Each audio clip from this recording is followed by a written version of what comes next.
Bom dia, meus amados, a graça e a paz do Senhor.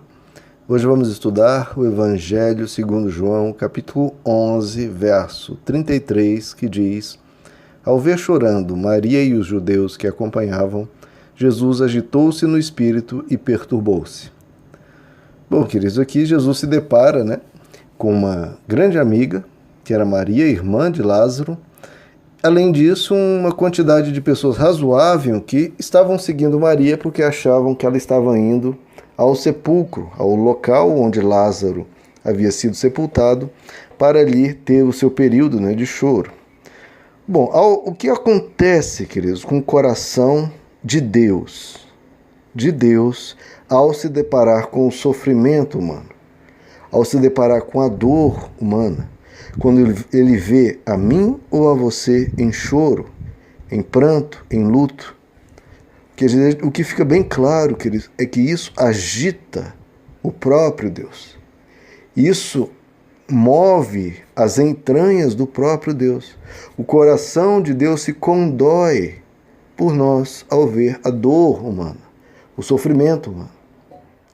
Não foi isso que ele queria para nenhum de nós, mas foi isso que acabamos vivendo por nossas escolhas, mas um dia Deus dará um fim a essa dor. Mas enquanto isso, queridos, nós sofremos e a gente não pode se esquecer que há uma outra pessoa sofrendo, que é o próprio Deus. Ele sofre ao ver os seus filhos sofrendo. Quem é pai aqui sabe muito bem que dói muito mais em nós do que nos filhos, quando nós vemos os filhos sofrendo. Quando vemos os filhos doentes, ou numa dor, ou, enfim, em algum tipo de tristeza, ou prisão, ou erro. A gente sofre mais do que eles. E veja, não é apenas na dor física, mas também quando nós vemos os filhos indo para lugares errados, tendo pensamentos errados, isso dói. Porque as pessoas olham para Deus quando pecam, ou quando vem alguém pecando, pensam, Deus vai punir, Deus vai castigar, Deus vai reagir com ódio e com ira. Queridos, o que está no coração de Deus é uma dor, como de um pai, quando vê o filho indo no caminho errado. E o que o pai faz, o que é muitas vezes chamado de ira de Deus, que eu não gosto dessa linguagem, porque hoje é compreendido de uma forma perversa, de uma forma cruel, mas o que as Escrituras querem dizer quando diz a ira de Deus é que Deus resolve tomar uma atitude para ajudar aqueles que estão se autodestruindo, aqueles que estão se perdendo.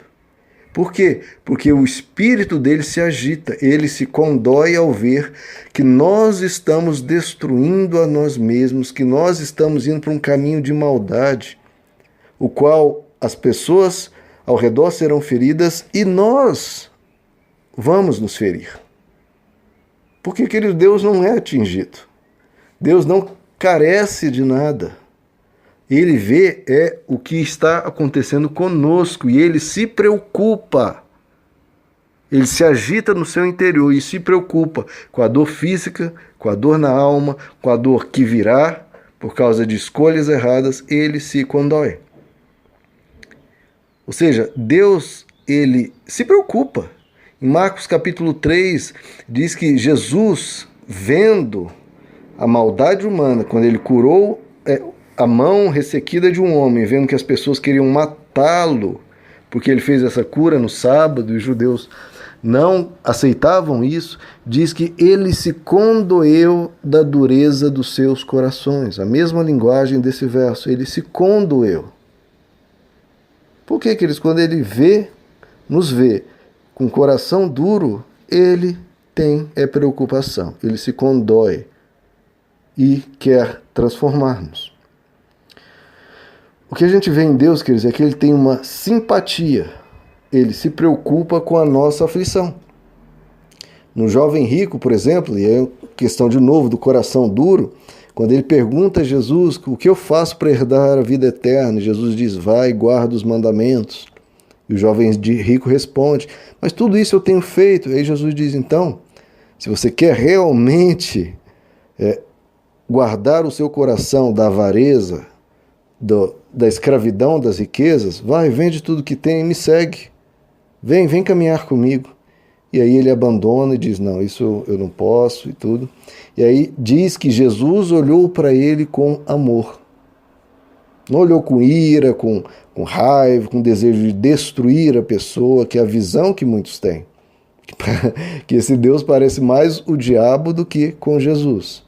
Não, Jesus olhou para ele com amor. E ele olha assim sempre, seja nos nossos erros, seja em dores que nós temos por uma perda, por uma tragédia, por um sofrimento. Nós vamos ver que no verso 38, Jesus vai se comover outra vez quando ele for em direção ao sepulcro. Esse é o nosso Deus, queridos. Ele se preocupa.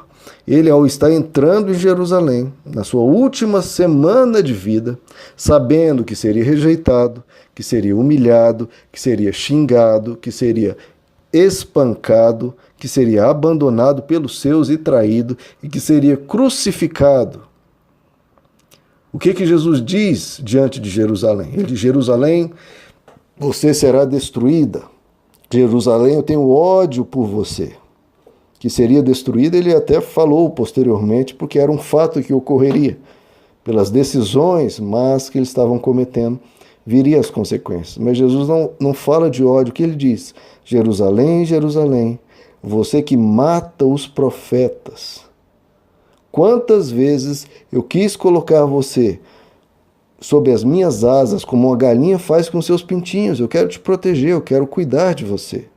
E aí Jesus diz, mas você não quis. Você não quis.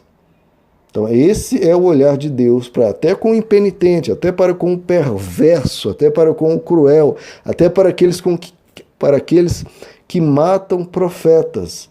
Eu queria colocar você debaixo das minhas asas, mas você não quis. Mas quanto à dor humana, o que Deus tem para conosco, queridos, é compaixão. E é isso que nós precisamos ter ao ver alguém sofrendo. A apatia nunca vem de Deus. A apatia é resultado da dureza de coração e da falta de amor pelo próximo. Que a gente não seja jamais apáticos em relação às pessoas. Pelo contrário, que a gente seja atencioso, cuidadoso, generoso, que a gente se preocupe com cada um, queridos, aprendendo a ser conforme o nosso Deus. E a gente vê um Deus que se agita assim por dentro.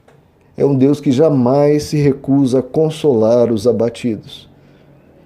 Ele mesmo diz, eu habito com o contrito e com o quebrantado de coração. Não é que eu vou fazer uma visitinha, não, eu habito com essas pessoas. Eu estou tão junto que eu moro com elas, perto delas sempre, sem me afastar jamais. Eu estou ali junto dessas pessoas que estão em sofrimento, em dor e buscam ajuda. E Jesus diz, quem vem a mim, eu jamais rejeitarei. Então saiba disso, queridos. Deus jamais fica indiferente aos nossos problemas e às nossas aflições. Jamais. Em tudo, todos os nossos problemas, seja dor física, seja quando passamos por uma tragédia, quando passamos por uma dor na alma, ou em meio aos nossos erros ou fraquezas. Ele sempre se preocupa conosco, como diz Hebreus 4. Nós não temos um sumo sacerdote que não possa compadecer-se das nossas fraquezas. Ele se compadece, até mesmo quando nós fracassamos, quando nós erramos. Ele se condói. Lembre-se disso, então. Sempre quando você tiver algum problema na vida, seja de natureza moral, de natureza física, da alma, ou de relacionamento, qualquer tipo de dor, ou qualquer tipo de coisa que vai gerar dor, ele está se agitando por dentro, querendo te ajudar, querendo te direcionar para o melhor caminho ou querendo te consolar. Meus amados, que Deus os abençoe. A graça e a paz do Senhor.